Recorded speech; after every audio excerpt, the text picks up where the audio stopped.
Hey, you know me. It's Dr. Cheryl Bryant Bruce, MD, the Celebrity Doc. And we are here with another exciting episodes of Chatter That Matter with Let's Talk About It with Hurricane H, our super co-host. And I am here with exciting, fabulous, and fly ELGIN Charles. Now, ELGIN, I can't say enough about you, so I'm going to let you make your introduction because you have a long and fabulous history. Well, what you wanted me to say, a little bit about myself. Are you single? I am, actually. I'm single. I am single. I'm not married, put it like that. Okay. All right. That's two different things, Elgin. No, it's not. Okay. Look, I got enough rings, so I don't know what to say. Okay. All right. I hear you. Well, Elgin, for those of you who have been up under a rock somewhere and don't know who he is an extraordinary hairstylist who has a salon in Beverly Hills. He is the hairstylist to the stars. And Elgin has a fabulous line of products and has done some of the most spectacular heads out there in the industry. He also was married to the fabulous Jackie, for those of you who are old enough to remember the show. Yes, that's right. Look, you know who you're talking to, huh? All right. Of course I do. And again, you know, Elgin is absolutely fabulous with hair. I came across Elgin probably within the first couple of weeks that I made my way into Beverly Hills. Really? And had my hair done in Texas at the shop of someone who we will not name, but it was a disaster. Had just a major hair disaster and was not thrilled about having anybody up in my head. So I asked around for who was the best in the industry, and one name kept coming up, and it was right in my hood. So I strolled on down and met Elgin. Wow, that's incredible. I didn't know the story. How you ended up coming to the salon? No, you know, you get clients that come in and you're just trying to do your best to make them feel good and make them look good.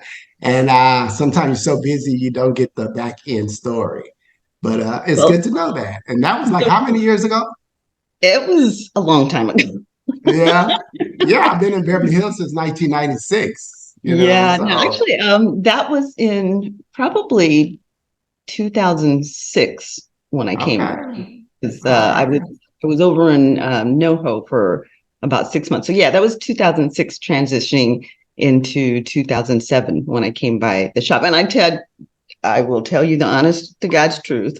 I must have walked by that window 20 times before I actually came in, because I was just so gun shy about intimidating. It was a salon full of a whole lot of Black people. Actually, the citizens used to come and just look through the window like that when we first moved in. They were just like, you know, but that was the favor of God. And it gave me the opportunity to work in Beverly Hills where I felt comfortable. That was part of my dream when I was in beauty school, that I want to work in Beverly Hills and I want to be like the Black beauty assassin. Who is that baby? This one's Mitzi. This is Hi, Mitzi. They are, well, now the other one's here too. These are our minor show hosts. They run the place. They're adorable. Oh, and this one's Rosie. Hi, Rosie. Rosie's cute. They are going to be on my. What kind of dogs are they? Both of them are poodles. Poodles. Okay. Yeah. I had a Havanese. Okay. Yep. Yeah. They are, you know, those are our kids. Your babies, I know. Those are our babies. So let's get right into the meat of it. One of the things that all of the women want to know, and the men too, is how do we keep a healthy head of hair? How do we keep a healthy scalp? And what does that mean to have a healthy head of hair? Talk to us about what this hair thing is all about. Well, hair is very vast. It's hard to pin it down because there's so many variables when it comes to hair. Mm-hmm. You said, how do you keep a healthy hair? One is by maintenance, making sure you use some good shampoos and conditioners on your hair. Ones that are good for the hair that are sulfate-free, paraffin-free, organic. Something that's going to be not heavy on the scalp. And you also have to understand the different kinds of shampoos. There's the clarifying shampoos, which is good for the scalp. That really cleans the hair very well. But sometimes it can be a little drying to the hair. So you should follow up after that with a moisturizing shampoo. And if you have a good moisturizing shampoo, you can only use that because it can be nourishing to the scalp as well if you don't have any buildup or anything like that. Now, if you suffer from growing dandruff, people have that problem. We call it growing dandruff. You may call it something else. What do you mean? What do you mean by growing dandruff? What is growing? Some people have thick hair and you look inside and you see a whole lot of flakiness, and we used to call it growing dandruff. So we have to scratch it off, put it through stuff, try to clean that scalp. And when they come back, it still kind of builds up again. And I just continue to, take care. I've tried different kinds of shampoos, or I'll have them go see a dermatologist and get the medicated shampoo and use that. But that's a serious, more severe problem. But the hair, the scalp, we have natural sebaceous glands that secrete sebum, and that's our natural oils for the hair and the scalp. So you want to make sure that the follicle is clean so that it can secrete those the serum throughout the hair. Now let's talk about that a little bit, Elgin, because back in the day, I mean, one of the first things that you did, you got your hair washed, and the first thing that your mama did was to slap a bunch of grease up on that scalp. Was that healthy for the scalp? Well, I digress a little bit about this because, some of our history of doing things worked, But from a professional point of view, and I would say that it did not help because it clogged the pores in the hair, in the scalp. And then you couldn't get the moisture in, you couldn't get it out, and it's clogged. But it gave it an appearance of healthiness because of the oiliness. And then on the hair, and see that, but when you take all that oil off, it's dry. It's lack of moisture. Okay. So the key is to keep moisture into the scalp and into the hair. And that comes from great products. But then we came through a period where everybody was into the essential oils, and those are different, a little different than heavy oils. And I got into them a little bit and tried to understand them more. And when the women decided to go natural, they was using a lot of that to put on their hair to kind of help maintain it because it is heavy. And you can use it to kind of control the hair and stuff like that. But there's a fine line between it because most of the times when they're using all those products, they still say my hair, for 2 days it's good and then it's just dry and I don't know what to do with it. So it could be a problem because you're just trying to get the hair to absorb the moisture. And ethnic hair or black hair is different. The difference is that our follicle is flat. The hair that grows out of our follicle is flat. It only has two sides to it. Asian hair is round all the way around. That's why it shines so much. Okay. And then in between the flat and the straight hair, the round structure of the hair shaft, you have triangular, you have in between triangular, you have all these different things, and that constitutes for the curliness of a pattern of a person's head. And so black hair is growing out like this, real coily. That's why it can be down here and you stretch it and it can still be up here because it just turned into. And sometimes the hair can get down inside underneath and cause like a blackhead or a clogged sebaceous gland. Right. And then you have a bump. Have you seen that before? I have seen that before, and I will take this moment, because this is a health show, to say when you get that bump, don't go digging in that puppy with a dirty pin. You will end up with an infection, and it can be bad. So, so what do you suggest? Okay, well, what I suggest is if you have the proper tools, which you can purchase those, where you can gently lift that hair up out of that Okay, that's cool. out of that sebaceous gland, but it needs to be sterilized, particularly because it's on your head. Most of the time, you can't see your head real well, and you can end up doing a lot of damage. So it's better to have someone else, like a professional, thank you, handle that situation for you. So don't go digging after those blackheads. And I mean, they're the same with blackheads on your face or anywhere else in your body. You're going to set up an infection. But this is like an ingrown hair. It is. Let that professional go in and handle that. And again, as you said, those blackheads are coming from clogged pores. That ingrown, that pore is clogged, and so that hair can't get up out, or it's coiling down into the skin because it is so coily. So again, a professional needs to. Same thing with razor bumps and all that other stuff on the skin. Yeah. Yes. Yes. Yeah, now I do have a tip for folks with razor bumps, though. Used to deal with those when I was in the Army all the time, because the soldiers had to, they had to be able to wear their hats and their gear and the whole bit. And they had to stay close shaven. So we dealt with razor bumps a lot. And the thing with razor bumps is when you shave, again, a clean face is just paramount. Make sure that you cleanse the face really good. When you shave, take a clean, sterilized toothbrush and lightly brush against the grain of the hair, because what's happening is the hairs are coiling back into the skin because they're curly. And once they coil into the skin, the seals. Rosie, come, please. Quiet. Come.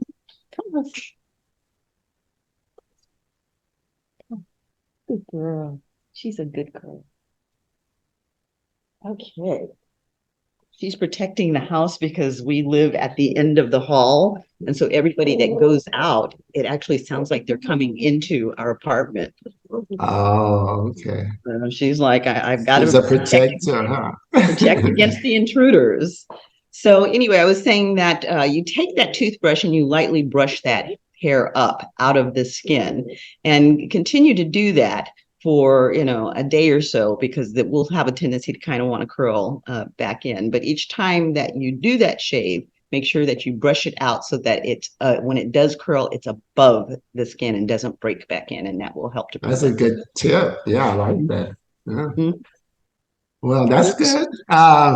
So anyway, let me talk about. People always ask me, how can I get my hair to grow? All right. Mm-hmm. And that has been a problem, because they say it doesn't grow. And I'm like, look, the hair grows an average of a half an inch a month. Okay. Mm-hmm. And if it does that, and you see your roots, if you have roots, you do color job, you see the roots coming in. So you can't say the hair is not growing. I mean, come on. Stop talking about me, Elgin.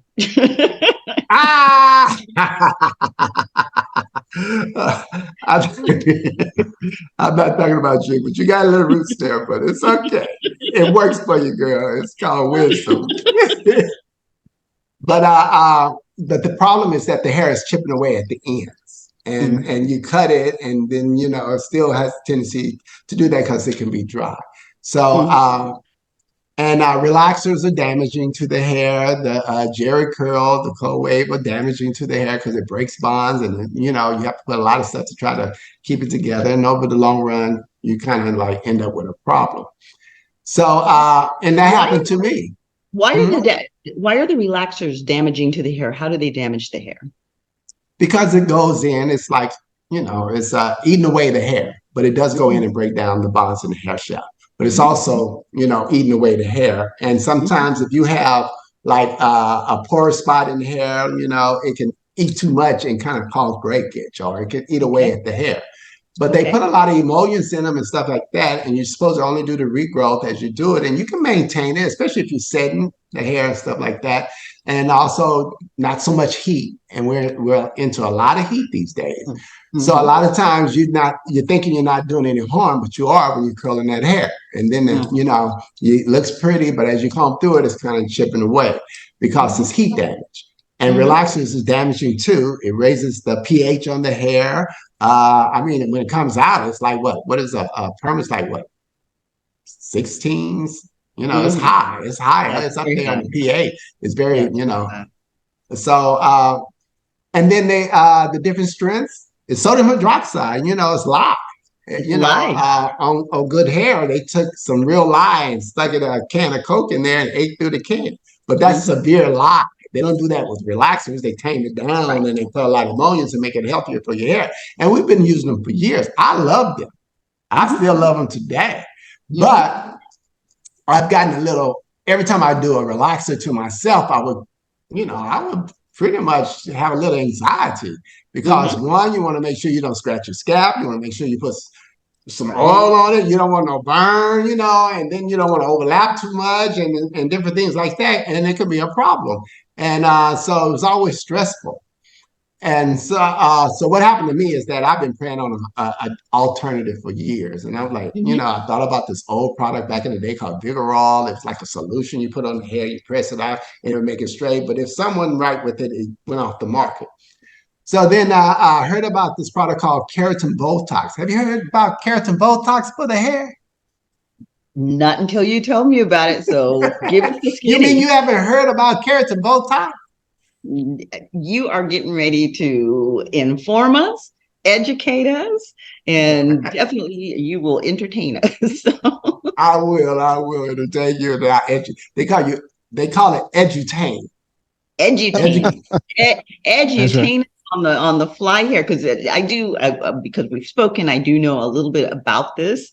And it's exciting. I was really impressed as I've given up the relaxer. And I was really kind of excited to hear about this. I probably won't be going back to straight anytime soon, but if I do, I want to know that there is a product like this that I can go to instead of messing with those relaxers, because damage, you've been there, Oh yeah, of course. Well, think about this product. It's really in the category of a conditioner. It's not considered a harsh chemical like relaxers or the keratin protein or the they have a thio relaxer too. Rust has one or something like that. It's very dry, and those they change the bonds in the hair shaft. They alter them. This product does not do that. It does not change the bonds in the hair shaft, so the hair stays the same. But it melts into the hair and it tames it. That's why they call it Botox. It's a play of words. When you get Botox, it lasts for like 6 months and you got to go get it again because the muscles start moving again. And next thing you know, you're back to priming and stuff. Well, the keratin Botox is just like that. It goes on the hair and it tames it. And the thing about it, it loves heat. And we use a lot of heat on hair. So when you put that heat on it, it loves it. It absorbs it and it goes into the hair and it coats it. And I tell you, I had a girl come in today. She bought 2 bottles of keratin Botox for her stylist in the salon, as well as one for herself. And I got a video. Tell me what's going on, why you like it so much. And her thing was, it stays straight, but when you wash it, you have your natural texture, but it's softer. And when you press it out, yes, it kind of softens it. And if you understand how to work it, you can even get it to where you start having loose curls and stuff, but the hair is still healthy. And it's not like damage from thermal irons. Thermal irons, you can do it so much, break bonds, and it'll be lean. It's not like that. It's still healthy and it's strong. And you see the length. You wear it for 3 months and you see 1.5 inches of hair. And so immediately your hair is growing and it feels good and it's healthy and got body and the weight is there. I tell you, I mean, God sent it to me. Okay. And I played with it. And then it's simple because you shampoo the hair twice, put the product on the hair all the way through, put a plastic bag on the head, sit around for like 25, 30 minutes. If you want to, you can go and dry it for 25, 30 minutes. come back, rinse it out really good, put in a hair repair mask, let it set for like 10, 15 minutes, rinse it out, and just start blow drying and styling your hair, and then start flat ironing. And when the heat hits it. So we're looking at your hair is absolutely beautiful right now. Thank you. Is this a perm or is this the Botox keratin? I have the keratin Botox. I was a perm for 30-something years. Well, since I was 13. And the last year and a half, I've been wearing the keratin Botox. Okay. And when I press out my hair, it stays straight. It doesn't revert back, and it has weight to it. Normally with a relaxer, it starts drying out on the ends, and I have to put, moisture, and then I have to wash it more often. I haven't washed my hair since last Monday, so it's been a week and a half since I washed my hair. And I still have weight. I still have body through it. It still feels good. I wrap it at night and get up and just calm it down. I haven't put heat in it since I washed it. I haven't put any heat in it. And so you washed it and you just put the heat in that once to straighten it up. I blew it out and I flat ironed it, and I haven't touched it with heat since. Wow. Okay. Now let me ask you a question, because I know this show airs worldwide, and I know there are some ladies out there who are living in zones that are very humid. And one of those zones, I would go to Houston, and the minute that I would step off of the plane and out into the air, poof, the hair got really, really big. So for people who are living in more humid, it's perfect for them. Tropical zones, does it stay straight with that humidity? It does. My hair stays straight. I go on a yacht, hang out, and I see other people putting their hair in ponytails because it's starting to swell. Mine is still straight. Think about it. It seals the cuticle. If the cuticle is sealed, moisture can't get in there to cause the hair to revert back. When I go to shampoo my hair and I have to rinse it for a good while for it to finally start opening up to let the shampoo get on. As a matter of fact, it still stays straight until I put the shampoo on it. Then when I put the shampoo on and stuff, then all of a sudden it starts coming back, but it stays straight. And the thing about it, if you hit it with that heat, and it loves heat, it's just wonderful. Now, you don't want to go too high of heat, because too high can burn anything. Right. But it really protects the hair shaft. It's a phenomenal product. Okay. I've had ladies come in with damaged hair from relaxers and colors and stuff, and it just brings it right back first time. And when they come back, the hair has grown. On color treated hair that's damaged, you can put it on like a conditioner. You don't have to blow it out and flat iron it if you want to. You can put it on there just for conditioning purposes, just to work like a filler or just to help the hair. But like people who have short hair, they want to texturize their hair and stuff like that, they wear natural and stuff, I say put it on your hair and then kind of blow it out, and then wash it again after that, and see how soft the curls is. If you hit it with some more heat and then go back and wash it, it's going to be softer and curlier anyway. So there's many ways that you can use this product. Here it is right here. Bam. Beautiful. Nice packaging and everything. Thank you. And then there's a shampoo. A conditioner. Okay. And then the repair mask is the best thing ever. This is the thing that, and all the products are organic. So you have 4 products there. I have 4 products here. That's the kit for the keratin Botox. Rosie. So, Elgin, a couple of questions while Doctor is taking care of Rosie.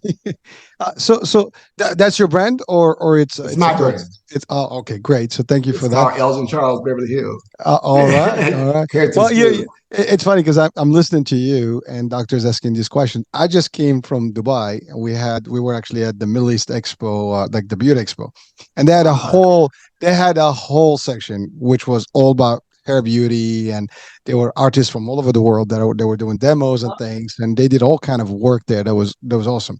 Yeah, I wish I had been there. They have them every year, so next year maybe that will be trust me, they'll love to have you there. And they have people from Brazil. They have all the different new stuff. By the way, I did see the Botox that you mentioned, the keratin Botox. Yeah. But they're promoting it. Obviously, it's a newer thing, so people are getting excited about it. It's a new thing that's out. It's a new thing, and It's a product, a chemical conditioner that is made, and I was like a little leery about putting the keratin Botox on the package, but that's what it is. You know, you have the keratin treatment, which has formaldehyde and all that stuff in it, which was horrible. People were getting sick from breathing it, and it was just on ethnic hair. It would make it too straight, and the hair just break just like that on the regrowth. You see, and then this product came, and this product here is organic. It doesn't have those harsh chemicals in it, and it does something to the hair. So it gives the professional a way to work it, to tame it the way they want to without over processing the hair. And so yeah, it has hit the market, and but I'm bringing it out to the ethnic community as well, because I don't know if they're using it on ethnic, because they can use it on any kind of hair, any wavy hair, any kind. It works on any kind of hair. But for a silk press, it's the bomb.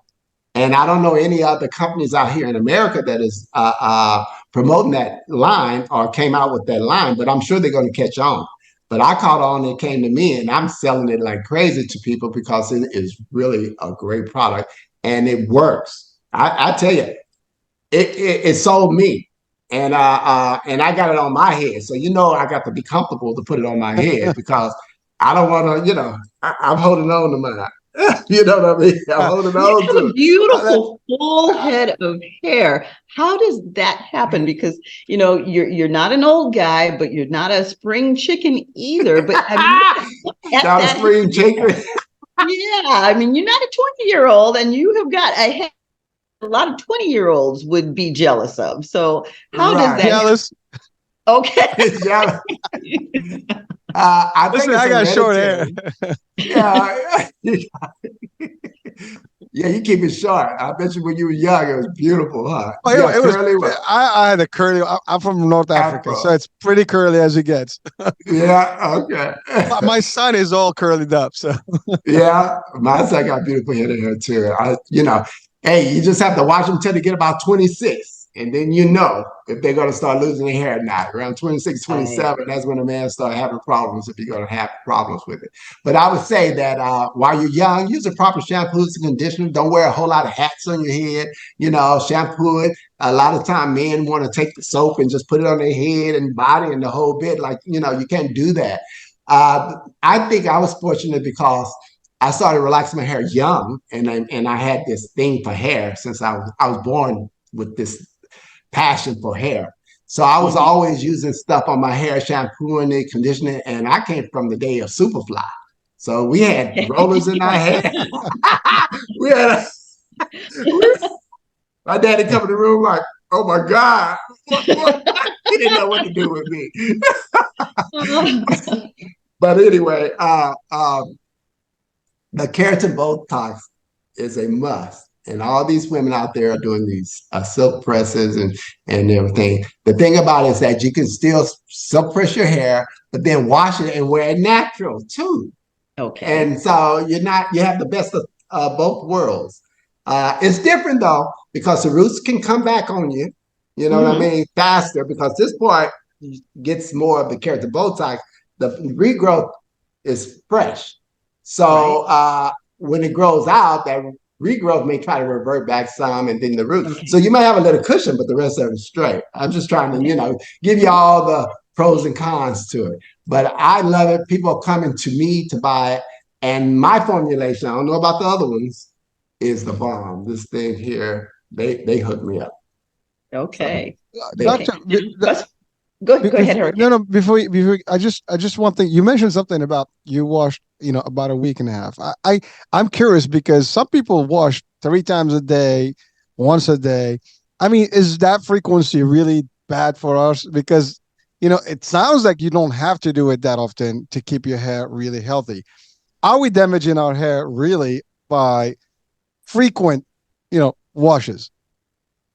My answer would be this. If you have Caucasian hair, you're going to have to shampoo it more often because that hair gets soiled very fast. After 2 or 3 days, and they had natural sebum and all that stuff, it can start getting greasy. So you need to shampoo your hair more often, especially fine hair has a tendency to do that. But if you have coarse hair and it's thicker and stuff like that, and it's curly hair, less shampooing would be better because shampooing can be a little drying. And with our type of hair, we're trying to keep moisture in it. So we will sometimes, in our natural state, rinse it out and add more conditioner as opposed to shampooing and conditioner. You see what I'm saying? But if you shampoo and condition your hair, it shouldn't harm it because the shampoo should be a moisturizing shampoo, which is adding moisture to the hair. And then you come back with a conditioner on top of it, which is a moisturizing conditioner. It's okay. So some people are, they call it AC, they're fanatical about stuff. Yeah. Huh? What you say? OCD? Yeah, that's it. I'm about to put acid on them or something. But and they have to clean themselves. They have to wash their hair because they feel like it's dirty. And if they have that kind of thing, yeah, go ahead and shampoo and get conditioning. But I don't think it's damaging it. But if your hair is starting to feel dry and it's and everything, then less shampooing would be better. I recommend once a week. If you can go, I have the girls on a 2-week program where they go 2 weeks, and it's not bad. And but if you start getting into 3 or 4 weeks, then you might start getting a little bit of an odor. You start getting a scent or something like that. So I would recommend at least a dry shampoo or something like that. Just to keep it healthy, and And when you're dealing with like braids and dreads and stuff like that, you can't really wash your hair so often. So you clean it with different types of like sea breeze, or you can put different types of oils in there and stuff. You can rinse it out and put back into it and stuff just to keep the scalp clean and stuff. And so there's different ways to maintain the hair depending on what type of texture you have and the type of style you have. Now, if you have weaves, a full weave, you can still wash your hair in between, but that hair is going to be underneath there for about 2 or 3 months before you redo it. So I would say that every 3 weeks to a month, you should wash it. Some wash it every week, some every 2 weeks, depending on what they do. But the main thing is to make sure that the braids underneath dry. You don't want to wet them before they dry, because now you can get waterlogged. You can start getting that, you can smell, something in it. So you want to make sure the braids underneath dry so that you don't get that kind of smell. And also the hair doesn't get caught up with a whole lot of conditioners and stuff in it. Right. Thank you. Now, let's talk about moisture. A lot of people with our hair, they equated the hair being moist with being oily. And again, that goes back to the heavy greases that were put on. And I wanted to kind of talk about the fact that moisture and oiliness are not the same thing. They're not compatible either. Right, exactly. They fight against each other. It's like, Right. Well, like I said, okay, I can relate because back in the day, like I said, I'm from the Superfly era. Right. I used to use a lot of oil. I used to have some shiny curls. They were pretty and shiny, but they were heavy and greasy. And I used to get all down on my face and get blackheads, because that oil gonna come into your skin. It's gonna come down. When we wore the Jerry curl, that was an example of a whole lot of glycerin products in your hair to keep that curl together and stuff. Because it wouldn't work other than that, because it would just be dry and ugly, and it was horrible. And sometimes it would take almost a month to get the oil back in it. So you didn't wash your hair sometimes for a month with the Jerry curl because you're trying to keep that oil in it. But what's the question? I got lost in the weeds on that one too. No, the question was about moisture, the difference between hair being moisturized and being oiled. I mean, you talk about your product having a lot of moisture in it and the importance of putting that moisture back into the hair. So let's talk. I say oil in the scalp for some women really makes a difference. Okay, but it should be an essential oil, a light oil that penetrates into the skin, just like putting on lotion or some type of oil on your skin and it soaks in and stuff like that. And when it comes to skin and the scalp, it's almost per person, because there's eczema, there's all types of different kinds of things that the skin can get from immune system or from inherited from family genes and stuff like that. And some surfactants irritate that. So oils really work for soothing that scalp and not so much itchiness on the scalp. So, I don't like to deal with a lot of oil, but my clients sometimes like, look, I need you to put some oil on my scalp before you braid it up for this weave. And I'm like, okay, and I'll do it, and all that stuff. Some people, that's part of the process. But if you're doing a weave and you braid it up, it's going to soak it up. And it's not going to be heavy and just be too much. It's not going to be overbearing. So I don't have a problem with it, especially serums that go on the hair on topical and stuff like that, just to keep it kind of moist and stuff. And also it sells products, what I mean? But let's switch gears here for a second, because it's been in the news over the past year. There was the slap heard around the world when Will Smith came up with the slap because of the alopecia areata. Let's talk alopecia. Alopecia is a very serious thing. It's detrimental to men and women, but men go through it way more than women.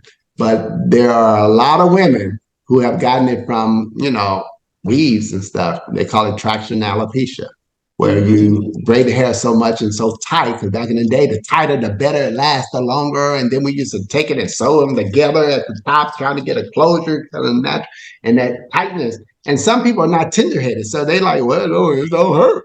And I'm like, it don't hurt. Okay, I sew it some more. And I've seen my actions of tightening that weave sometimes cause a scar tissue in the hair where it just starts thinning, and sometimes it dries up and dies. The papilla just dies, and without that blood flow and stimulation, there's no hair growth. So yeah, I think that we should be gentle with our hair. We shouldn't overdo it. We should be mindful. We should have a system that works for us. Just like you have a daily care with your skin, your face and stuff, with the hair, the same thing. And I think if it works for you, it's okay. But less is best. And with natural hair, I find that if I just do only moisture, it's not enough. So I need to do more. So a lot of times I leave the conditioner in the hair. I don't rinse it out. That's the first thing, because then it's soaked up. When you got it in the bowl and you got all that conditioner in there, it feels a certain weight and stuff.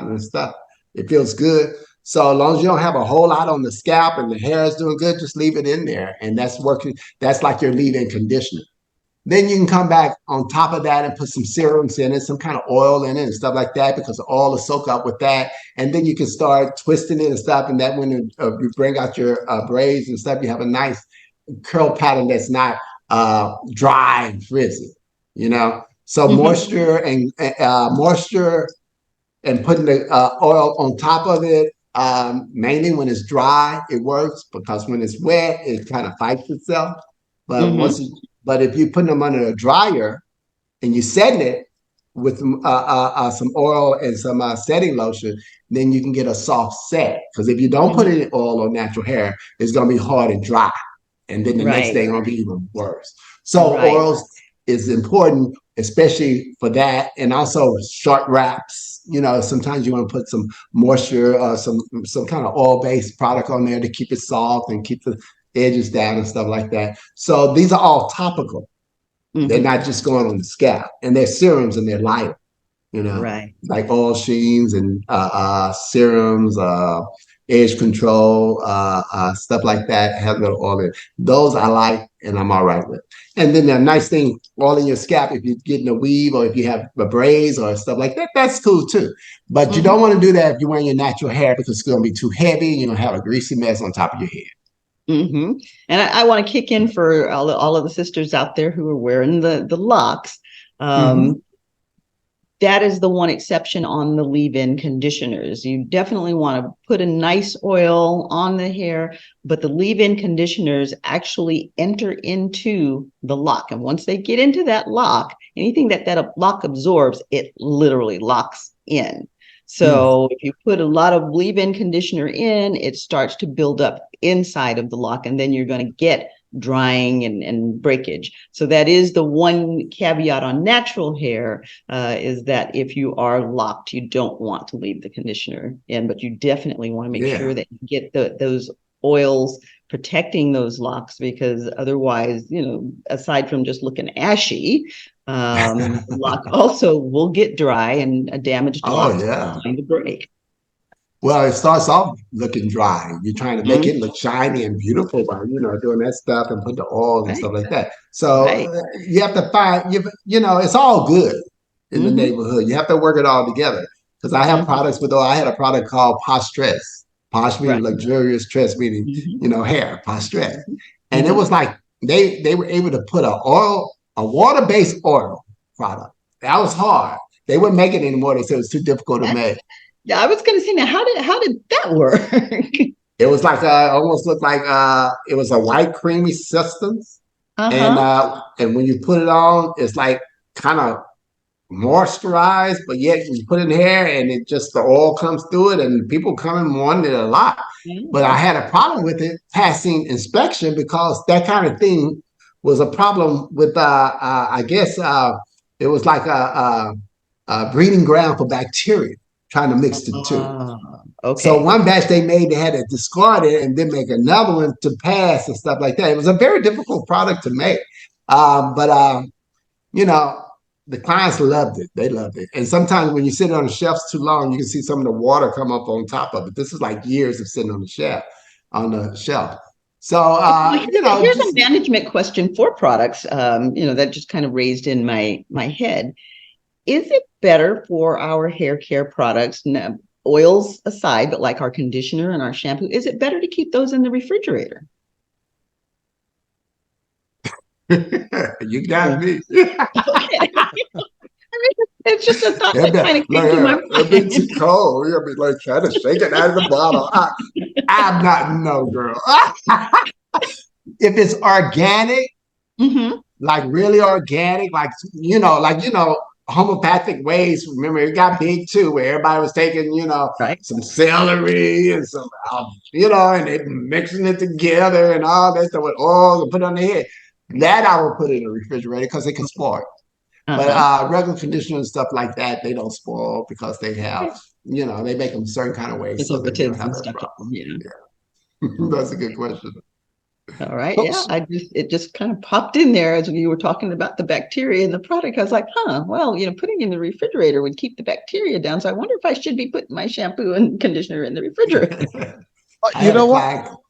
Go ahead. No, I was going to say, that's actually, I will ask, I know someone who actually works in the industry.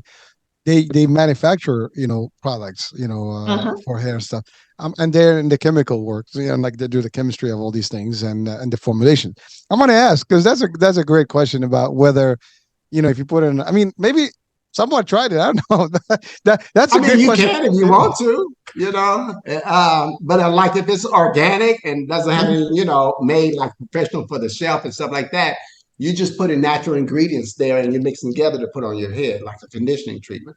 They came up with this one thing where they were taking rice, putting it in a bottle, and they letting it spoil and stuff. And ice water. And all that to blow the head, all that stuff stank and all that stuff. I couldn't do it, but for some people it worked. And they had grow. They were like, "Oh, I got long hair." So I'm about. Was it really the rice water, or was it just that they were taking better care of the hair?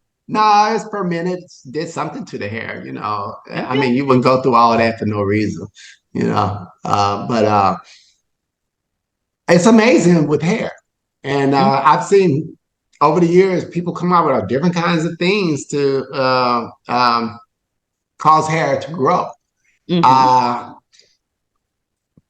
Taking biotin and supplements and stuff like that supposed to help, all these different things and stuff like that. I say, go ahead and try it. It might work. I mean, do whatever you can internally to help the outside as well, especially if you have brittle nails, then your hair gonna be pretty much brittle too. So if you have an imbalance and you need a supplement, go ahead and do it. It can't hurt, because supplements, if you do too much of it, it just comes out in your urine. You just, So it's okay. Now, I would say, though, that a lot of people with the supplements, when we start talking about hair and scalp and skin health, they turn towards the supplements like vitamin E. A, D, E, and K are all fat-soluble vitamins. All the rest are water-soluble vitamins. And what that means is if you take them and you take too much, you're going to pee them out. But A, D, E, and K are not eliminated from the body that way, and they can build up in the fat cells. So if you take it digested, ingested. Yeah. So if you're supplementing to improve your hair health and you're taking A, D, E, and K, then you have to be mindful of how much of it you are taking, because more is not always better in that case. I didn't know you took those for hair. The vitamin E is good for hair, skin. No, E is. Yeah, I remember that. But the doctor just spoke. Y'all heard that from the doctor. It's above my pay grade. Yeah, you it's good to know that. Be careful with that. Yeah, they do have to be careful with that, because you've got the more is better crowd with everything, and it's like, okay, well, if I can take one capsule of vitamin E and it's going to give me, beautiful nails, then if I take the whole bottle of vitamin E, then I should be fabulous. And no, you're right. Too much is too much. So what you were saying is that I said you can urinate, they just urinate out, but the certain ones will not just urinate out because they're fatty. So be cautious of that. Yeah. Okay. So is biotin, what is biotin? Is it a mixture of A and E and D, or is it biotin? Biotin is actually an essential nutrient all by itself. I thought so. So it is not a mixture of. And what about taking collagen pill? These are people that come with me and say they doing these things. I'm like, oh, girl, go ahead. Yeah. Collagen is an interesting thing. Our body needs collagen to keep our skin youthful, and our hair needs it for the body and everything. But actually, in terms of ingesting collagen, people are taking the collagen capsules and all. The body, the gastric acids break it down. So anything that we put in terms of collagen, very little of it is actually going to go in and do anything of significance. Applying collagen on the surface layer is also tricky because the collagen is actually a fairly large molecule, so it doesn't absorb so well. So is it useful? It can be, but is it as useful as people think it is? Most of what you're buying, your body isn't able to really utilize, and, putting it on the surface, the body doesn't absorb it as well as people would like to think. So it's not making the kind of difference that people would like to think that. Right. When you do that, I've used it as in my products. We use hydrolyzed, cartonized collagen protein. This whole thing, and that's important. That's important. Yes, the hydrolyzed part, because that means that it's been broken down so that the particles are smaller and they can be better absorbed, and they're attached to water molecules and such, so that they can absorb in more readily. I love talking to you. I love this technical stuff. When I went to beauty school and I started learning all this stuff, my dad was a biochemist, and I tried to follow in his footsteps, but I couldn't deal with all that blood and stuff, so I became a hairdresser. I ain't gonna do that microneedling and all that stuff. I don't want to see no blood. But but you're dealing in the hair and scalp, and I know that people get things. They get ringworm, and because my daughter got that ringworm, and she got those big, open, pussy, oozing furuncles in her hair. So I know y'all deal with some stuff. Okay, I don't deal with that. I send them to you. I said, you need to go to a doctor. Well, you did the right thing. That's what it's supposed to be. Look, I'm already wearing gloves because of COVID. I'm mad. I'm like, but like lice, I deal with lice because you put the red on it and all that. But, right. I don't deal with it in the salon. I try to, it's just like you don't want that in your salon. No. and sometimes hair comes, extension hair, to come from India and stuff like that. You have to look through all that stuff to make sure that, it's all about how they clean stuff. It's amazing how things that can harm you can get into what you use to try to make you feel better. That's good for you. Right. Yeah, absolutely. I mean, that's actually, I hadn't really thought about that, but that makes sense. I mean, it's not like, if people are thinking, oh, well, they're sending the packages of hair from India and they've got lice running through them. No, that's not what's happening. The hair strands themselves have the little eggs from the lice, the little nits. So I mean, I had never thought about the fact that that's why you have to have a company that has a certificate and they go through an inspection on everything that they come and all this stuff to make sure that have that problem. But like in India, there's the lifestyle ranges from up here all the way down here, and everybody's at the temple trying to make $1. So you gotta be careful. I've been through a whole lot of different situations dealing with vendors and all that stuff over the years. It's not that easy. It sounds easy, but it's always you got to be careful because I've been through some horror stories just dealing with people, and I have to throw the whole thing away because they bait and switch. Send you some good stuff, and then they send you some. You spend a whole lot of money. It's like, well, this is not what I ordered. I tell you, you just got to be savvy in this industry because it's not for weak people. You have to be strong and understand the business, and it's constantly changing. It's evolving. Right. So you have to stay on top of the game. But I love it. I love it so much. Now let's be a little bit messy and kiss and tell. You deal with a lot of celebrities. And now, trending in the news is Miss Cassie. Have you ever done the hair for Cassie? She came to my salon. Okay. I have a stylist that worked for me who did her hair. I sold her hair. Okay. but Maisha, I said Maisha, she's a sweetie pie. Does her did her hair for many years. I don't know if she's doing it now because they have, but I'm sure they have a relationship somewhat. So that whole thing with Diddy and her and what came out and then the settlement and all that stuff, you hear rumors in Hollywood all the time. You can't pick up your phone and look at your social media without somebody coming out against Puffy or Diddy. Now, I think it's love now. But I met Diddy in 1996 when Jackie and I was on our honeymoon in St. Bart's. And he came in and we were on the yacht with Denzel, Pauletta, it was Norm Nixon and Debbie Allen. And they were doing their cruise and stuff. And we were there on our honeymoon and we hung out. And that's when I first met Diddy. Puff Daddy at the time. He was a young kid. He had to be like early 20s. Okay. And he was flamboyant and he was talking about how he's going to make his money and that he's already this, that, and the other, and stuff like that. So, and I looked at him and I said, okay, he's cool. I met his mom one time in New York when we used to hang out and stuff. And I know he was a hard worker and he really learned the business. And then I found out that Clive Davis is the one that mentored him. Okay. And I didn't know that. Yeah, he kind of taught him, about the whole industry. Is how to get the publisher rights, all these different things and stuff. He learned a lot from him. So I don't know too much, but I was hanging out with Diddy at the Clarence Avon's celebration of life with Jackie Avon, and then they did the whole thing, and I saw him there. And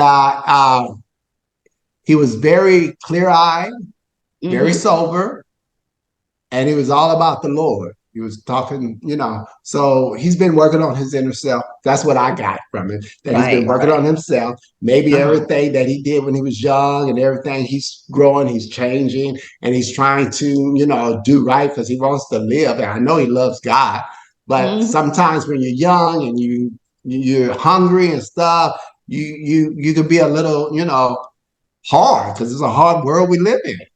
Right. And to be a billionaire, there's going to be some hard decisions, some strong whatever that you're going to have to do. You can't be weak to make that kind of money. So I'm praying for the brother, and I love the brother, and I hope that I'm just praying that the world don't tear him down like they try to do a lot of our people that are successful. But what you do in darkness will soon come to light, and I just let it roll like it rolls. I don't judge. I just try to pray and try to hold up. And with Cassie, I think she should be happy now because I think she probably was due what she got, being that she was there since she was 19, and she had to live with a man that was open in his ways, and she endured, and I'm sure it wasn't easy. So I applaud her for hanging in there. I know Puppy Diddy loves her. He even said it one time on the award show where he was, because he's grown. He's been he's been talking to TD Jakes. We love God, but we can love God and still get into this world and do worldly things. So, and I mean, a lot of people do things in their younger days that they have to grow out of. They learn. I mean, because there were a lot of folks that were a little rough around the edges when they were younger. They've grown into themselves and they've changed. You can't be soft in hip hop. Right. Absolutely. It's all about being hard. Right here, my son is all up in here. I'm like, boy, relax. And we all grow up. We grow up. He's 50 in his 50s now. So, and he got kids. And when you start having kids and kids start growing up, they hold you accountable. So the things you used to do, you don't do anymore because you don't want your kids to follow your footsteps. So you change, and he has some beautiful kids. So he's a father too. And and one thing about, me, myself too, just being a man who has grown up in a world that I have a lot of interests. I'm a hairstylist. I'm a black man hairstylists that already, have certain judgments or things that are on it. And then just wanting to get it all and be successful and all that other stuff. And so I know me better than anybody. That's why I wrote my book. By the way, a memoir by ELGIN Charles. Anyway, that's where I hold the book up. Show us the cover. I put all my stuff in this Fabulous book. Thank you. I put all my secrets, everything in this book is a tell-all about myself, so that no one can come and try to, hold it over my head or try to tell the story for me. I told it. It is what it is. And I'm saved by grace, not by works. I love the Lord, and he has blessed me and gave me favor, and he has utilized me in this industry and put me at the top that I haven't seen other people in my position. And I have opened doors for many of people of color to come in and enjoy Beverly Hills, and all the African-American people can come into Beverly Hills and get their hair done and feel comfortable. And enjoy the environment because it's a different smell in the air in Beverly Hills. It's just a freshness. I love it. Every day I go to work, it's like palm trees. It's like, Rodeo Drive. It's just glitz and glamour. I love it. It's a blessing to be able to work in Beverly Hills like I have for all these years. So I don't take it lightly. And I appreciate God for giving me the opportunity, because they could have said no when it came to me leasing the property. They could have said no. But now, are you in the same location? Because I believe you moved from where I was first seeing. I'm back in that same location. Are you really? God will restore everything. You know what I mean? They sold the building and got a new owner. And he came in and he wanted me to move upstairs, and it was a lot. So I try to appease him because he has control. It's his building. I'm leasing, and my lease is going to be up in a couple of years. So we're trying to, work that out. So I ended up moving upstairs for a while. I hated it. It was the word. I couldn't stand it. So I eventually left, and then the place that I was downstairs where I wanted to stay, that's what the Spirit had put in my heart to stay right here. 4 years later came, and it came back available. Meanwhile, I had opened a place on Charlieville, and then I went to Rodeo Drive and opened up a salon right when COVID hit. Right. And I was there trying to partner with another lady. And then that spot opened back up. And that's where I always felt like I need to be. So I went back over there and they said, "Oh, you ready to come back home?" And I'm like, "Yeah, we can work a deal, you know." Right. And at that time, see, when God put me there, he didn't put me there, even though he's the owner, God put me there because I was the light on that block. And when I left, it was dark. Nobody was renting the places in the building. It was empty, lease signs, all that. As soon as I came back, there's not a spot available. The whole building is prospering and everything because I walked around that place 7 times like the walls of Jericho when I was a young man, believing God to get the place. It's not like I got it, just by giving it to me. No, I prayed hard. I disciplined myself. I did everything I was supposed to do as a young man to get to a point where now I could kind of relax and try to enjoy some of the fruits of my labor. I don't want to get out of hand, but but as a young man, these things I did in order to have a firm foundation. So when I left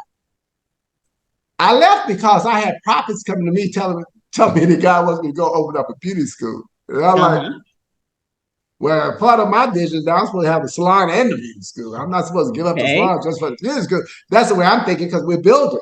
So I acquiesced or whatever, and I tried to go with it. And then it didn't work. So now I'm dealing with all that as far as word of God that comes to you and you believe in them. Sometimes they can prophesy or they can prophesy. I don't know. You have to test the spirits and all that stuff. So I still marvel at that whole decision because two prophets came and said the same thing. And I was trying, and it just clogged my mind. I'm like, well, maybe I'm supposed to leave. I don't like it up here anyway. So I left and stuff. Now I'm back downstairs. And so now you're back. And do you have a beauty school? No. Okay. No, that's part of my goal. I've been working on beauty school for a while. And I'm close. But I haven't done it yet. It's right there by faith. Because I've done a lot of studying on it and different things like that. It's a catch-22, just like getting in the union. You know what I mean? You can't get accredited until you've been there for so many years, so many hours and stuff, and then you can get accreditation from the government to where people can get tuition loans to come. Other than that, they have to come out of their pocket. And most people going to beauty school ain't got money out of their pocket. They need to have, loans or student loans and stuff like that. Or you can buy an existing beauty school who already has the mark, and then you can do it that way. So it's back and forth trying to figure things out. Let's talk a little bit about beauty schools, because, a lot of people are just kind of under the misconception that you just wake up one day and decide, oh, I'm going to do hair, and you open up a shop and, just because you're able to whip your hair and make it look good, then that's all that's needed. But, we've talked about there are hair issues and scalp issues that you as a hairstylist have to understand and know. Mm-hmm. So, let's talk about what beauty school. Beauty school, see, when I went to beauty school, it's different than today. It was very comprehensive. It was like we studied every muscle, every skeletal bone. We learned all chemicals. We did a lot. But there's been a challenge against the education of beauty schools. Really? Because it has. Because they feel that they should be able to just, if you know how to do it, like you don't have to be licensed anymore. They was trying to take away the licensing of a cosmetologist. I wouldn't go to a cosmetologist that is not licensed. Mm-hmm. Now, I know in London, you can do hair without a license. You can just open up a shop and do it. I don't know if they changed that, but back in the day, I recall that they were able to do that. But I believe that beauty school is very important because you're going to learn more. You're going to learn the theory behind hair. Mm-hmm. You can be an artist all you want to, but if you don't understand theory and you don't understand the composition of hair and what makes it work and not work and how to keep the scalp healthy and the different things to fight against bacteria or even alopecia through many things that women go through, then you're not going to be at the top of your game. Education is key. So, and plus cosmetology covers everything, not only hair, it covers nails, it covers facials, it covers everything is under cosmetology pretty much. So it is important that you go to beauty college and you learn. And the test used to be very difficult. It's not as difficult today. You don't even have a model anymore because of COVID, different things you can't touch. They want you to bring a mannequin on. I mean, they just really like, you know, brought it down to where I reverenced it. I'm like, oh my God, it's like, you know, I took it like I was in medical school. That's how I took it when I went, you know, because I did, you know, I was a pre-med when I was in college.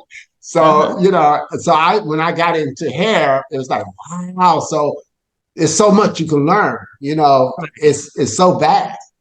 So you get what you put into it. And if you really want to learn, yes. But yet you can still be a fabulous hairstylist that have a natural knack, know how to make their hair sheen and shine and know the regular shampoo and make a lot of money and stuff like that as well. So now, what are some things that you would tell people to look for when they're looking? Two questions here. What are some things you would tell people to look for when they're looking for a stylist in terms of, you know, making sure it is a stylist who is going to take care of their hair well and protect them from, you know, getting infections and things like that.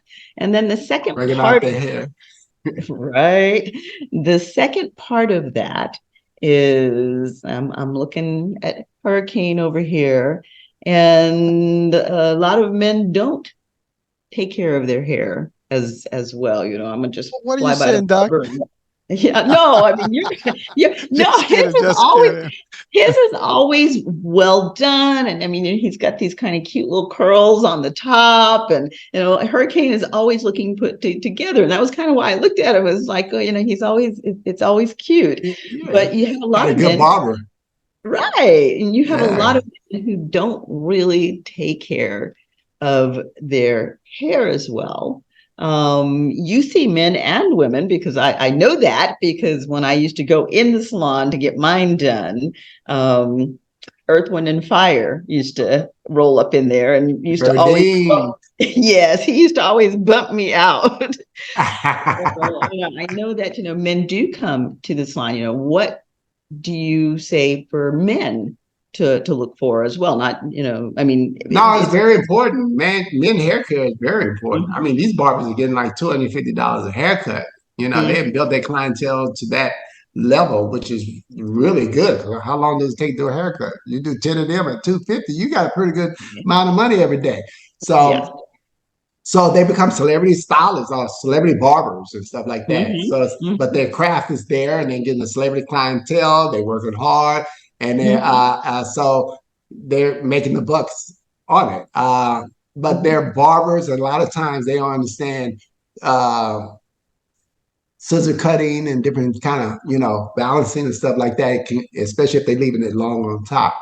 I can barber, but that's not my expertise. I mean, they make me do it because some people got to sit in my chair and they want me to do it. And I'm like, okay. So I sit on down and I get into it. But it's not, you know, I'm not like that barber that they know what, you know, I'm an artist with it.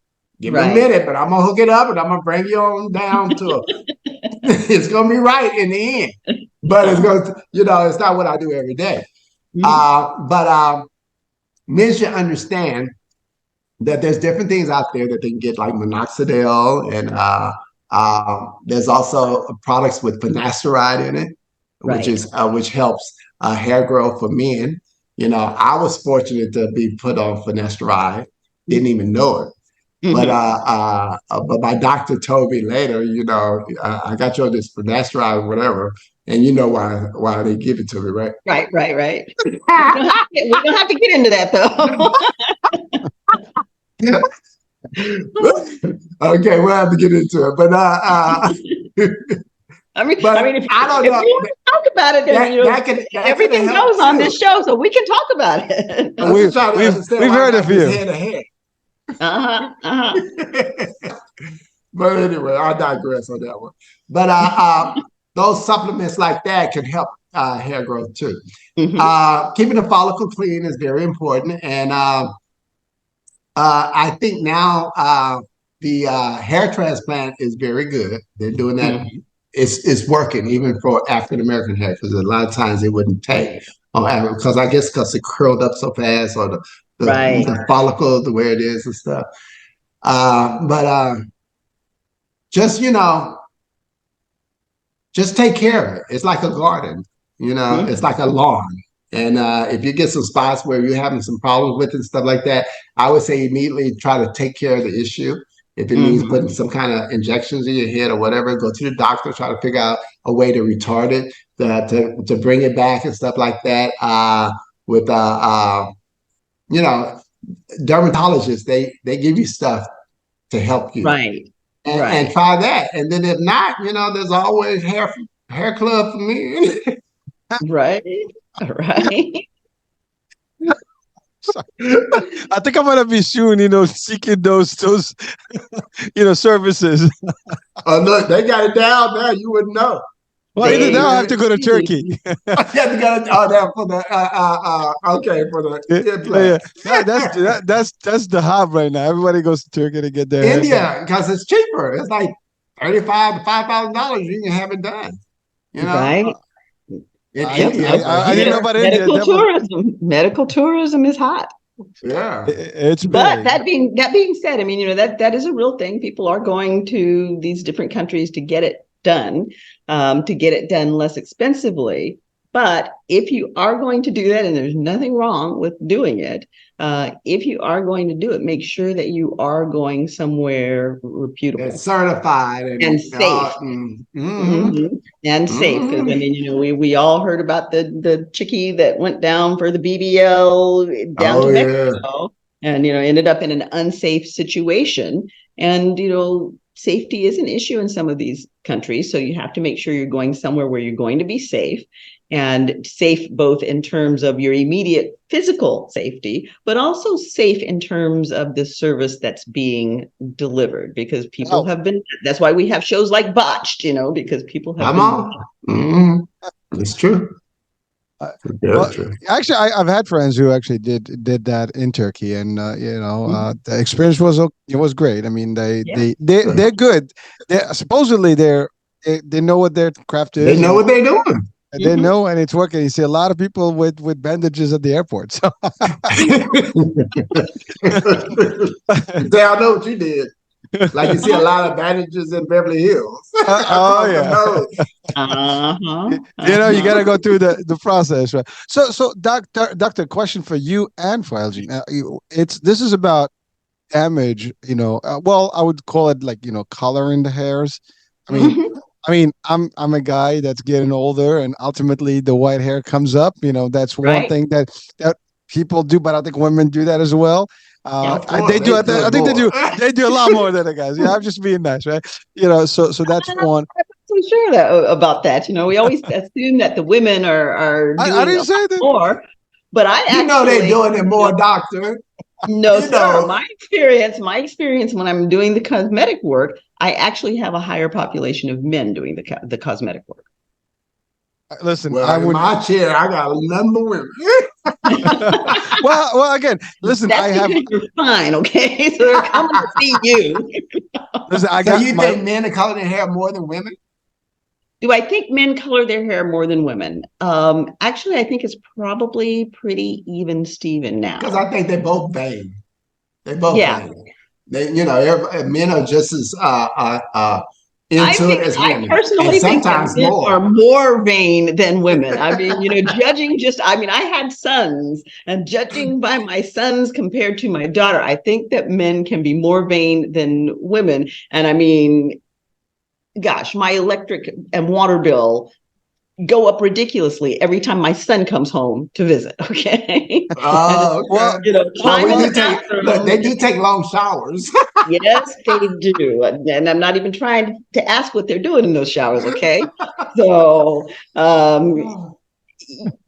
my son spends an inordinate amount of time. He comes into the house, and then the first thing he does is he stops in the mirror and he's primping and looking. So I think that you all are a young man is definitely going to be into his looks, and he should. Wait. Time out. I think midlife crisis hits. You start getting up there. You actually do that as well. I'm sorry, I've been there, and I think I'm still going through it. So you start looking at things that are not supposed to be there, or they have been losing their effectiveness with their looks. So you start being conscious about your looks. And so what is your question?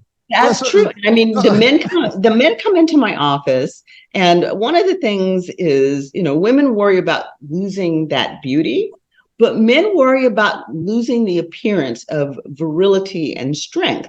So, they're competing with other men, and, the young bucks are trying to come up, and, they're puffing up on the older guys, and they're like, okay, dude, you're old, and we're going to move you out of the way. It's the, the lions fighting for it's true.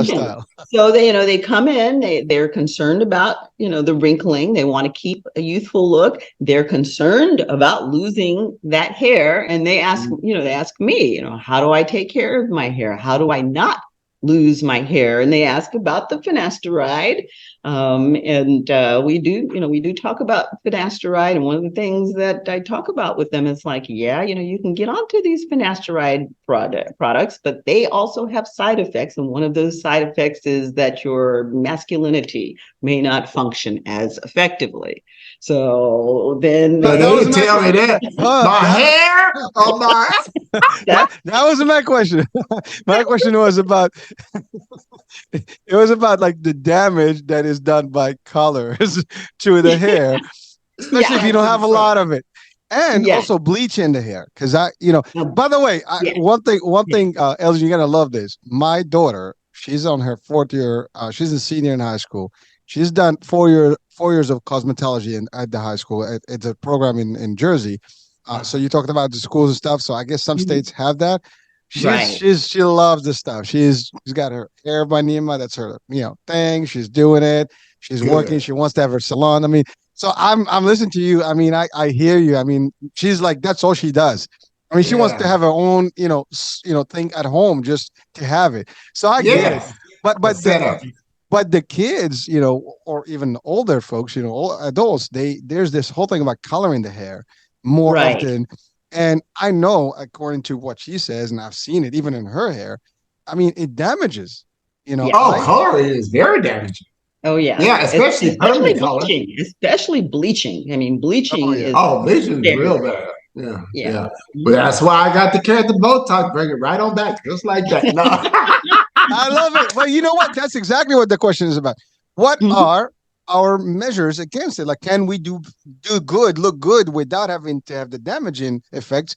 The thing about it is you have to know what you're doing, because bleaching, if you don't know what you're doing, you can bleach the hair all the way off. It turn gummy, fall on the floor, and stuff like that.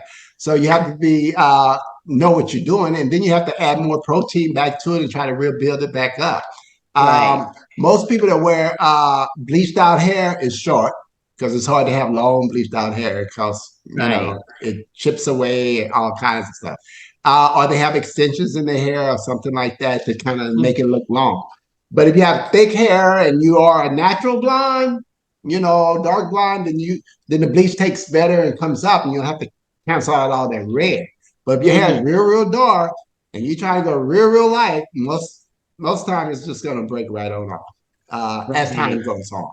So good luck with that, because you're stripping the hair of all its color, and it's just so porous and dry. But I have clients, but like I said, if I have clients with blonde hair, it's easy to do blondes on gray hair. You see what I'm saying?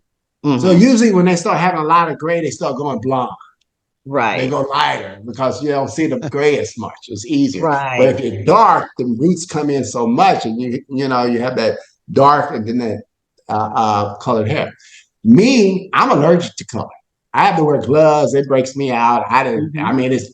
First it didn't do that, and then all of a sudden I developed an allergy, and I went 5 years of my hands swelling up, blistering, and I couldn't figure out what it was, and the dermatologist couldn't tell me, no one. I just discovered after a while, when I got rid of my assistant and I started shampooing myself and I started putting on gloves, I realized it was the residue from when she shampooed the color, and they came and I touched it with my hands. It was getting on my hands, even though it didn't look like it. And I ended up blistering. So I figured that out. So now I wear gloves, and I tried some magic shave on my mustache one time, and it just like I swole up. Right. Right. How often do you see that happen with clients that come through that they're allergic to the dyes or even the perms and stuff? I have clients that are allergic to permanent color or anything that has ammonia and peroxide mix. They're allergic to it. So we have to do more like a cellophane or a beautiful brown, you know, that kind of stuff that stains it. I even break out from some of those. You know what I mean? When I get on my head, I kind of break out from those. I'm really allergic to color. But now, I remember when cellophanes first came out, they purported that they were healthier than regular coloring. Is that the case? Yeah, because there's no ammonia and peroxide. It's just a coating. It stains the hair. You know, so you put it on there enough with enough heat, it'll penetrate underneath the cuticle into the cortex, and that becomes more of a permanent color once it penetrates through the cuticle. So I had clients like I put like they tell me like I can't have that on my head because I break out, so I make sure I don't put it on their head. And then I think I've had times when people say, I'll try it, and then they end up at the emergency room trying to get some Benadryl and stuff like that because their hair broke out. I mean, because they swole up, and it was like, you know, when they come back, they look normal, like, oh, really, you know. And so we know not to use that kind of color. But the thing is to do a patch test. If you never had color, do a patch test, make sure, and then if you don't break out, proceed. Okay, all right. Now, if you do a patch test, what do? Have them come in and get a little bit put on and then come back? Come back in 24 hours. They'll tell you when they get home. I mean, mine was instant. By the time I got home, I was scratching. I was like, so yeah, you know, because you get that breakout. So then you don't do that. You don't put the color now on. What about, I mean, you know, it's all the rage now. You see, well, it used to be the kids, but now you're seeing grown men and women with the pinks and the reds, and, you know, are those damaging to the hair? Well, it's bleach to get it up there. You have to take it to a certain level, but then you're going back with color and you're filling it up and you're making it healthier again because you're putting color back in it. You see? So it kind of helps make it okay. And then, like I said, when we talk about the different strands of hair, like round hair, now Asian hair has a lot of nitrogen and sulfur in it. It's very similar to black hair. That's why when you put a permanent wave on it, it's like that on Asian hair. But Caucasian hair has a lot more carbon and oxygen in it, so it has more moisture. So on Caucasian hair, you can bleach it up and do all that stuff with the reds and blues, and it looks okay. Our hair, we can bleach it up and we can go into the reds and stuff, but usually you put some kind of extension in there to make it even longer and stuff like that, because it's just that bleach is hard on the hair. And over time you try to wear it and you put heat on it and stuff like that, it's going to chip away. Just bottom line. So you do the best you can to try to hold on to it, and then if it gets too bad, dye dark and fill it all up, and then you start growing it back out. But if you're a natural blonde, have fun. If your hair's strong and got a nice, like if it has some kind of diameter to the hair like this, and there's more of this, it can take bleach and color much better. But our hair that's like this is just flat, and you go there and bleach it, it's no place to expand. It's just, you know, it's difficult, you know. And I deal with clients. Inquiring minds want to know, are you coloring?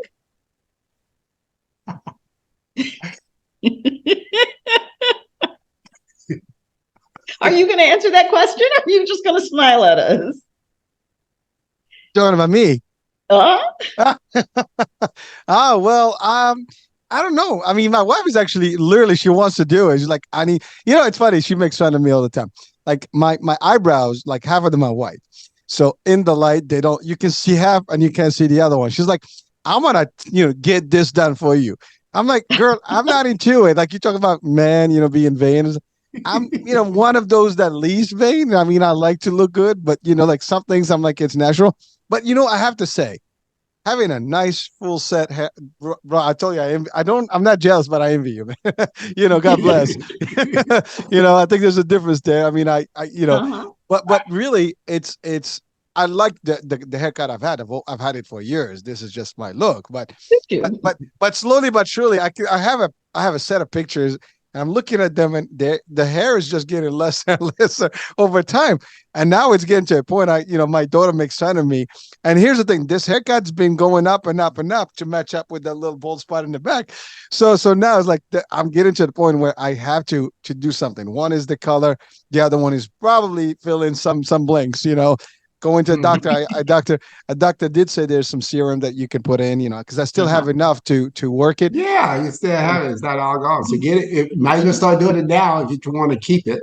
Other than that, you have to do a Kabbalist and start, shave it all off. And then, you have to deal with the growing in and all that other stuff. So I would say go ahead and get the serums, put it on there, fight as much as you can to keep it on your head. And coloring it is not bad. Just use a semi-permanent color. Look like my batteries though. Okay. All right. You hear me? We hear you. You sure can. Okay. I got it. So I want to make sure that I'll follow the lead here. I mean, but you know what they're doing now? They're tattooing.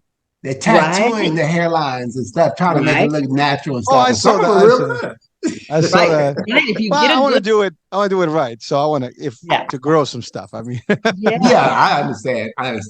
Well, you still have some. Don't worry about it. Start early. While you still have the follicles. While you still have the follicles that are active and all. Once you go bald and you lose it, then it's hard to stimulate and to trigger it to come back, and you really are looking at transplants. But still have follicles that are active. You can do things, put serums, and you can do a little bit of steroid, and there are things that can stimulate that growth. Well, here's the fun thing, right? So, I have it looks bald from the side. That's actually this here. The back of my hair is actually full of hair. This is not where if I actually keep it up, I will be nicely puffed. It's the top that's losing a little bit of a mass. so I try to give the volume up, but so by shaving the sides. So, but that's and by the way, this is all white, so makes nice little charcoal looking, spicy pepper going on.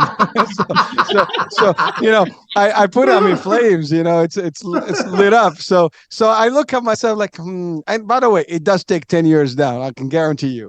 This look versus the other one. So with the color, I will gain my 10 years back again. As well. There you go.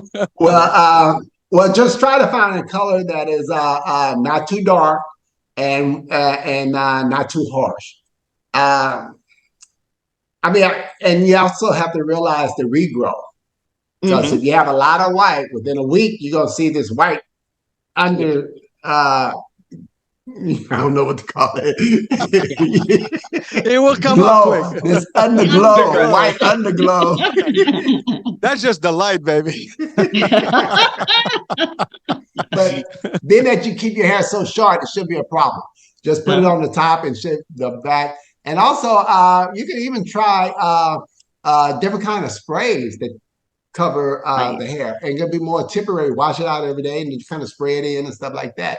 And you don't have to do a full color or in between the color. You can do that. Listen, I have no choice. Yeah, the wife is on my case. So this show is definitely making the seal, and she wins.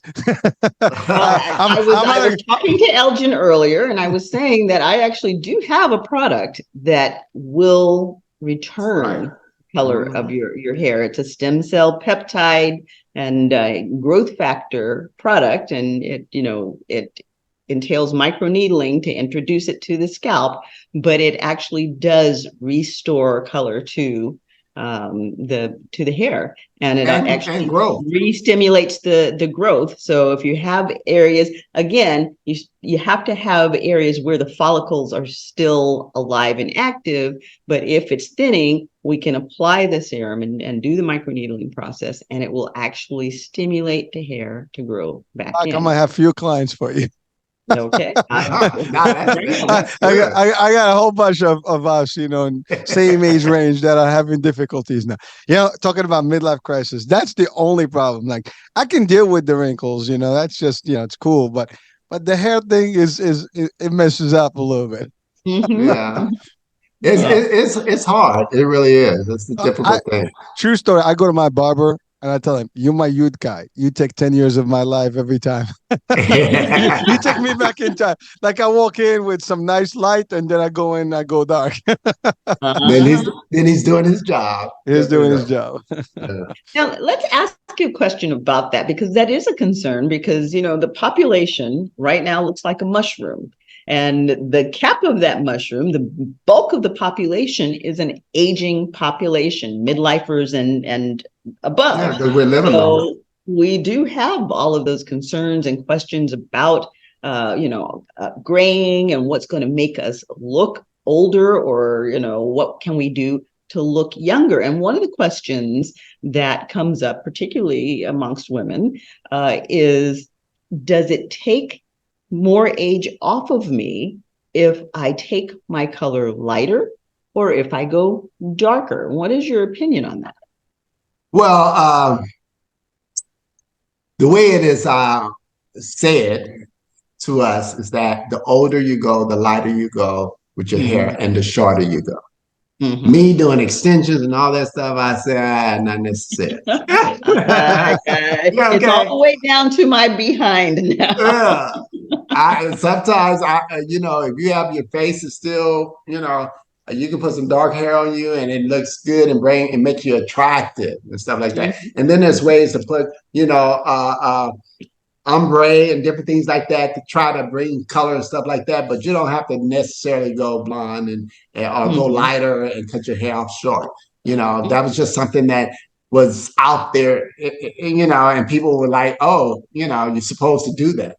But not necessarily, because women of color, number one, their skin complexion and skin itself is different. So you put some hair on them, they look as young as their daughter. Because it's all about that hairline coming back in, framing that face, giving you a crown of glory. And then that face is like, just beautiful. And but like I said, normally they tell you that's what you're supposed to do. So I say, if it's making you look younger, do it.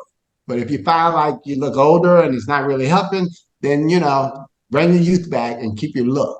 As long as you keep that youthful look, and people still see you from when you were in high school or college or stuff like that, and you still got that appearance on you, then you're winning.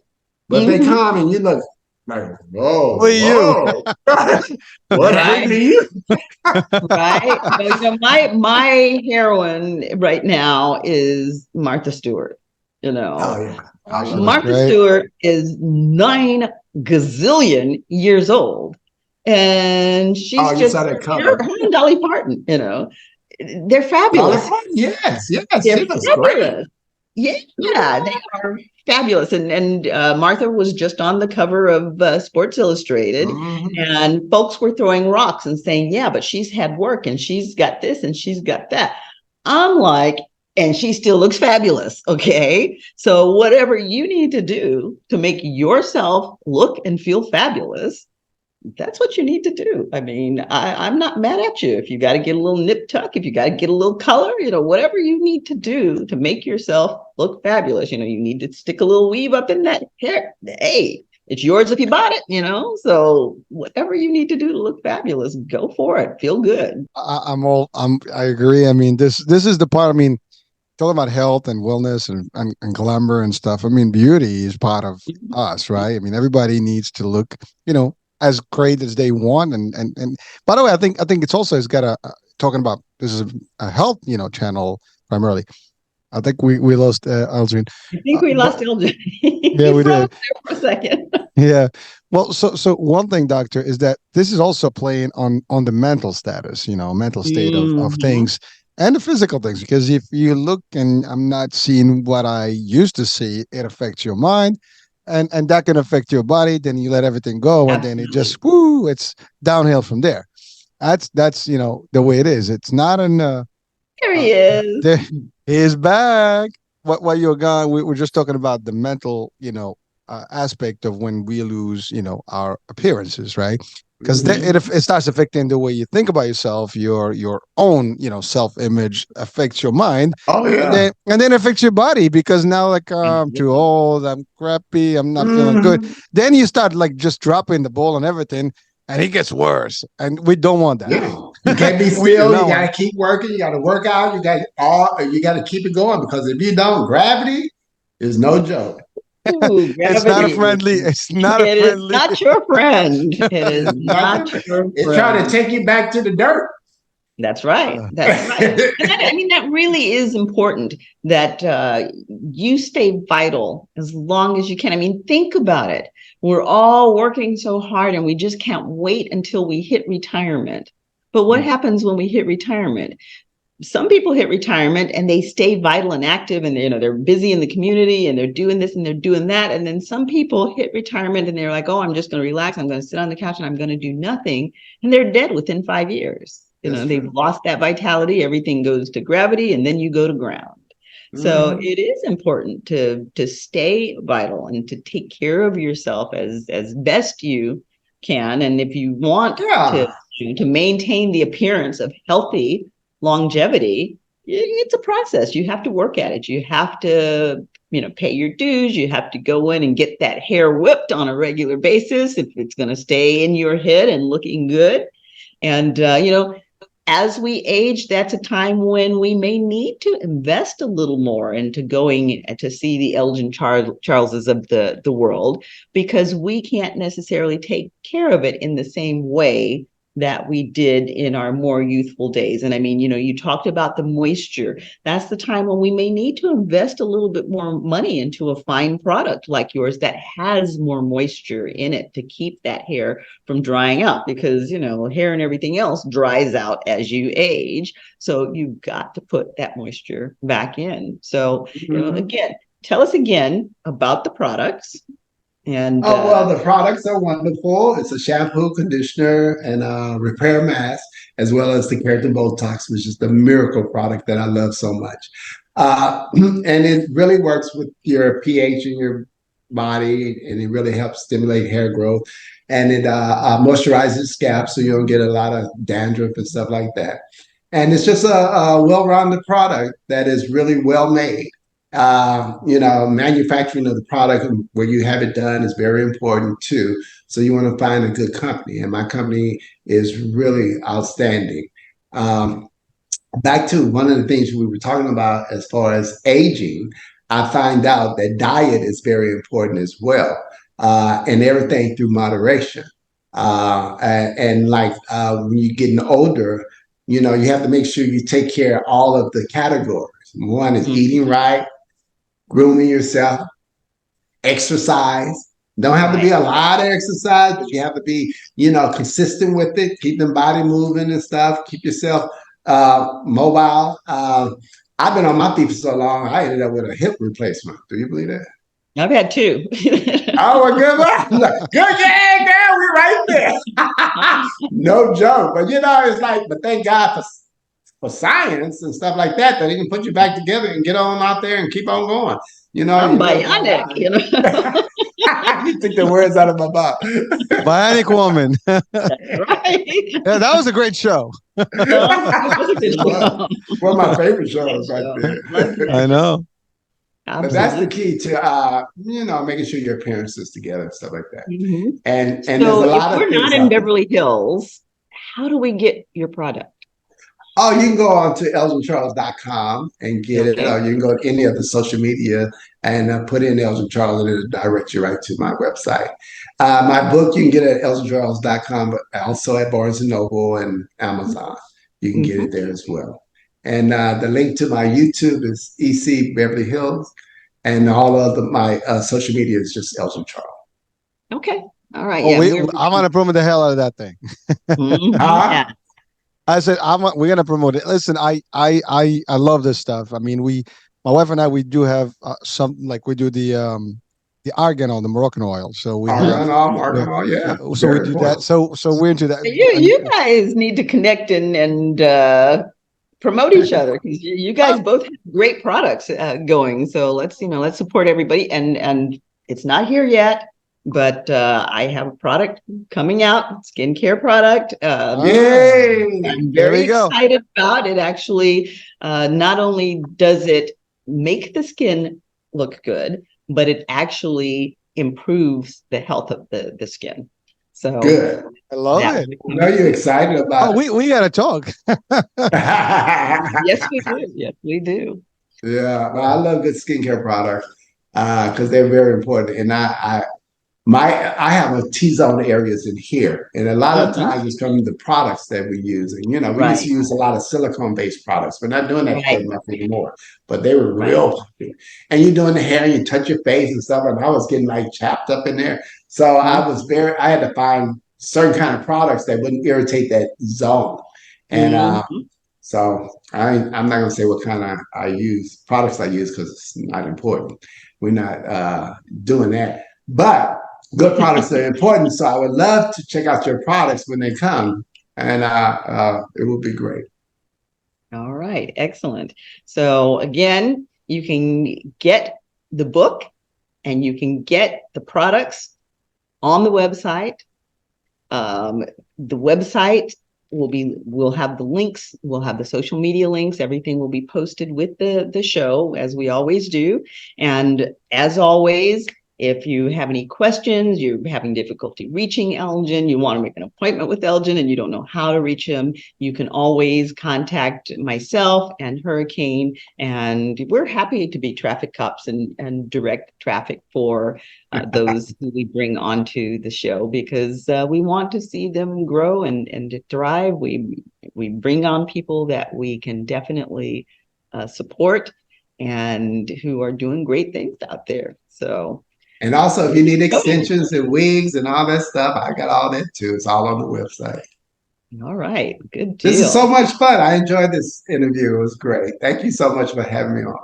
It's Elgin, a pleasure, man. Thank you for joining us. Hurricane, do you have any last questions that you want to ask Elgin? Oh no, I mean, I think I've covered you covered plenty. I think we went all over the place there, and we covered a lot of grounds. But yeah, I mean, I love the discussion, and thank you for giving us some real stuff from professional level. I mean, the top some chatters that matter. Exactly. Oh, that was good. That was good. Doctor always asks for a shout out. That was the shout out. Right we always ask for the drop, and he gave us the drop. That's it. We got our drop. We appreciate you. Well, thank you so much. All right. Well, again, thank you very much for having. Thank you very much for joining us, and we appreciate your time. We appreciate your work, and we're behind you, rooting for you, and we'll be looking for more from you in the future. For those of us, our guests who have been out there watching, thank you for joining us. You have been listening to Chatters That Matter. Let's talk about it. I'm Dr. Cheryl Bryant Bruce, the celebrity doc, and I'm here with my co-host, the host with the most, Hurricane H. Thanks for coming and joining us. We are on the air Monday and Wednesday nights, and then we do have the radio broadcasting on Tuesday and Friday, right, Hurricane? Same nights, Monday 9, same times, exactly time. So radio and video everywhere. And plus, we are everywhere. Pretty much any platform you can think of, you can find us on that platform. And if you should miss the episode, these episodes will re-air, and they're always evergreen on good old YouTube. We have the radio broadcast on Spotify, and like I said, we're everywhere.